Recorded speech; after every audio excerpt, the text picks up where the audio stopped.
আসসালামু আলাইকুম। আলহামদুলিল্লাহ, জাপানে এসে প্রথমবারের মতো বাংলা সুপার শপের মধ্যে কেনাকাটার বিষয়টা আজকে শেয়ার করবো ইনশাআল্লাহ। যেহেতু চিবা শহরের ইয়োৎসুকাইদো খুব এক্সপেন্সিভ একটা শহরের মধ্যে আমরা আজকে বাংলাদেশি একটা সুপার শপকে খোঁজাকে কেন্দ্র করে আমরা মূলত 6 বন্ধু এখান দিয়ে হেঁটে হেঁটে চলে যাচ্ছি সেই সুপার শপের উদ্দেশ্যে। যদিও বা রাস্তাগুলো সম্পূর্ণ নতুন হওয়ার সত্ত্বেও আমরা মোবাইলের লোকেশনকে ট্র্যাক করতে করতে মূলত এই শহরটিতে পৌঁছে গেলাম আলহামদুলিল্লাহ।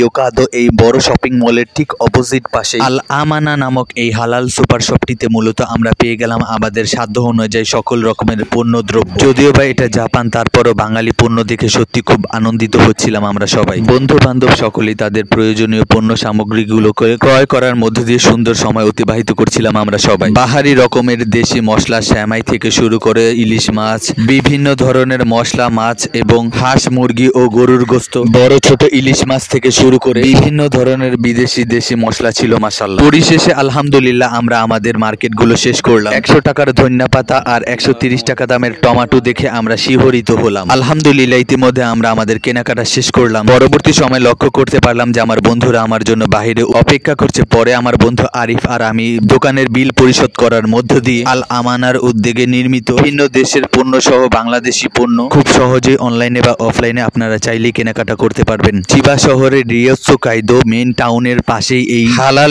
এই সুপার শপটির মধ্যে আপনারা আপনাদের মন মতন পণ্য সামগ্রী পেয়ে যাবেন ইনশাআল্লাহ। যাই হোক, ইতিমধ্যে আমরা আমাদের গাক্য অর্থাৎ স্কুলের উদ্দেশ্যে দিয়ে দিলাম রওনা। পরবর্তী সময় বাড়িতে এসে তাড়াহুড়ার মধ্য দিয়ে শুরু করে দিলাম বিরিয়ানি রান্না। মজাদার একটা ব্যাপার এই যে হালাল গরুর গোস্ত এবং চাষি চিনি গুঁড়া চাল বন্ধু আরিফের বাড়ি থেকে আনা বিরিয়ানির মশলা দিয়ে রাতে মজাদার বিরিয়ানি খাওয়ার মধ্যে দিয়ে আজকের মতো ভিডিও এখানে শেষ করছি। ইনশাআল্লাহ দেখা হবে অন্য কোনো ভিডিওতে। সে পর্যন্ত সবাই ভালো থাকবেন। আল্লাহ হাফেজ। আসসালামু আলাইকুম।